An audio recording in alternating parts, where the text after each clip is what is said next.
मंथन news Maharashtra. मानोरीच्या शाळेत बाल आनंद मेळावा। अहमदनगर जिल्ह्यातील मानोरी येथील जिल्हा परिषद प्राथमिक शाळा येथे शनिवार दिनांक 20 रोजी सकाळी शाळेमध्ये बाल आनंदी मेळावा उपक्रमाअंतर्गत आनंदी बाजाराचे आयोजन केले होते।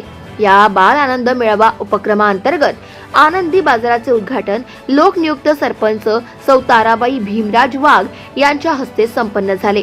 या प्रसंगी वळण केंद्र प्रमुख दत्तात्रय पठारे, युवा नेते पोपटराव पोटे, युवा नेते बापूसाहेब वाघ, ग्रामपंचायत सदस्य रेणुका थोरात, दिलाशाद पठाण, अलका भिंगारे, ग्रामविकास अधिकारी मुरलीधर रगड, शाळा व्यवस्थापन समितीचे अध्यक्ष पत्रकार सोमनाथ वाघ, उपाध्यक्ष सचिन मकासरे, उपाध्यक्ष हरिभाऊ आढाव, सदस्य नानासाहेब कांबळे, रुपाली गोसावी, गोवर्धन आढाव, महेंद्र आढाव, शाळेचे मुख्याध्यापक संजय पाखरे सर, शिक्षिका पूनम क्षीरसागर, विठाबाई शेटे, कलावती जासूद, ज्योती भोगे यासह सर्व पालक आणि माता भगिनी तसेच शाळेतील विद्यार्थी मोठ्या संख्येने उपस्थित होते।